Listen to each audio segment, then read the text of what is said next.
ಇನ್ನು ರಾಜಕೀಯ ಬೆಳವಣಿಗೆಗಳು ಒಂದು ಕಡೆ ಆದರೆ ರಾಜಕಾರಣಿಗಳು ತಮ್ಮದೇ ಆದಂಥ ಹೇಳಿಕೆಗಳನ್ನು ಕೊಡ್ತಾ ಇದ್ದಾರೆ. ಇದರ ನಡುವೆ ಅನೇಕ ಮಠಾಧಿಪತಿಗಳು ಮಠಾಧೀಶರು ಕೂಡ ಮುಖ್ಯಮಂತ್ರಿ ಮತ್ತು ಮುಖ್ಯಮಂತ್ರಿ ಕುರ್ಚಿಯ ವಿಚಾರವಾಗಿ ಡಿ ಕೆ ಶಿವಕುಮಾರ್ ಅವರ ಪರವಾಗಿ ವಿರೋಧವಾಗಿ ಸಾಕಷ್ಟು ಹೇಳಿಕೆಗಳನ್ನು ಕೊಟ್ಟಿದ್ದಾರೆ. ಹಾಗೆಯೇ ಸಮಾಜದ ಪರವಾಗಿ ಕೂಡ ಅನೇಕ ಹೇಳಿಕೆಗಳನ್ನು ಕೊಟ್ಟಿದ್ದಾರೆ. ಈಗ ಇದೇ ವಿಚಾರ ರಾಜ್ಯ ರಾಜಕಾರಣದಲ್ಲೂ ಕೂಡ ಚರ್ಚೆ ಆಗ್ತಾ ಇದೆ. ಪ್ರಮುಖವಾಗಿ JDSನ ಕುಮಾರಸ್ವಾಮಿ ಅವರು ಯಾವುದೇ ಕಾರಣಕ್ಕೂ ಕೂಡ ಶ್ರೀಗಳು ಧರ್ಮದ ಹೊರತಾಗಿ ಬೇರೆ ರಾಜಕಾರಣಕ್ಕೆ ಬರಬಾರ್ದು ಅನ್ನುವಂಥ ಮಾತನ್ನು ಹೇಳ್ತಾ ಇದ್ರು.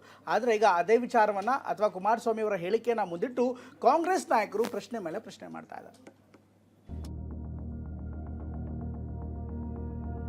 ಎಲ್ಲ ಸಮಾಜದ ಪರಮ ಪೂಜ್ಯ ಸ್ವಾಮೀಜಿಗಳಿಗೆ ಮನವಿ ಮಾಡೋದು, ರಾಜಕಾರಣ ಮಾಡತಕ್ಕಂಥವ್ರಿಗೆ ರಾಜಕೀಯ ಬಿಡಿ, ಅವರು ಕೂಡ ಉತ್ತಮ ಅವಕಾಶಗಳು ಕೊಡಬೇಕಾಗುತ್ತೆ, ಅವ್ರ ಪರವಾಗಿ ಯೋಜನೆಗಳನ್ನ ಮಾಡಬೇಕಾಗುತ್ತೆ.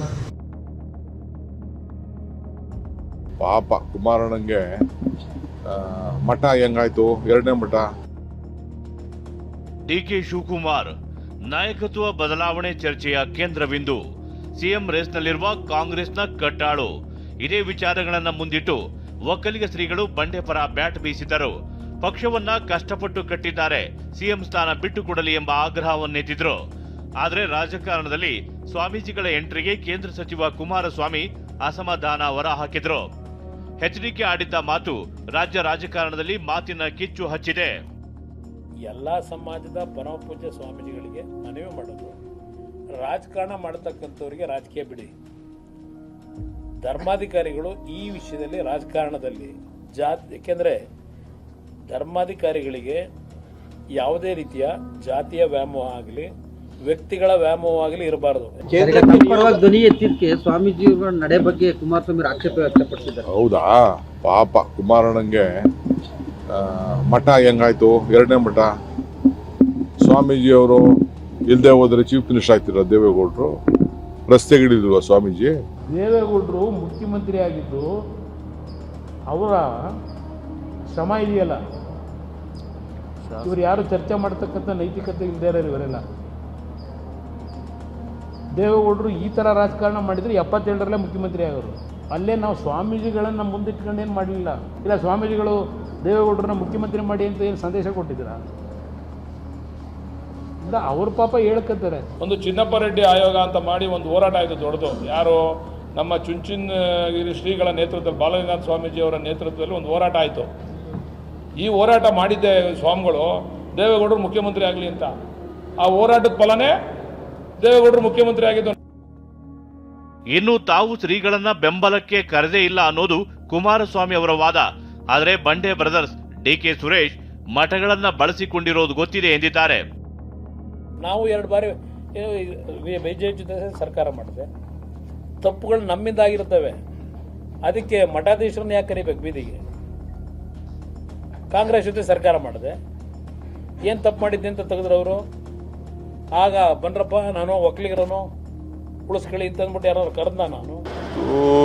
ಅದಕ್ಕೆ ರಾಜಕೀಯವಾಗಿ ಹೇಳೋದಕ್ಕಿಂತ ಮುಖ್ಯವಾಗಿ ಯಾರ್ಯಾರು ಯಾವ್ಯಾವ ಸಂದರ್ಭದಲ್ಲಿ ಮಠ ಬಳಸ್ಕೊಂಡಿದ್ದಾರೆ ಅನ್ನೋದು ಈ ರಾಜ್ಯದ ಜನರಿಗೆ ಗೊತ್ತಿದೆ. ಹಾಗಾಗಿ ನಾನೇನು ಹೆಚ್ಚಿಗೆ ಹೇಳಬೇಕಾದ ಅವಶ್ಯಕತೆ ಇಲ್ಲ. ಇನ್ನು ವಿಶ್ವ ಒಕ್ಕಲಿಗ ಮಠದ ನಿಶ್ಚಲಾನಂದ ಸ್ವಾಮೀಜಿ ಈ ಬಗ್ಗೆ ಸ್ಪಷ್ಟನೆ ಕೊಟ್ಟಿದ್ದಾರೆ. ಭಕ್ತರ ಒತ್ತಾಯದ ಕಾರಣಕ್ಕೆ ಎಂಟ್ರಿ ಆದ್ವಿ ಎನ್ನುತ್ತಲೇ DKಗೆ ಅವಕಾಶ ಕೊಡಬೇಕೆಂಬ ಆಗ್ರಹ ಮುಂದುವರಿಸಿದ್ದಾರೆ.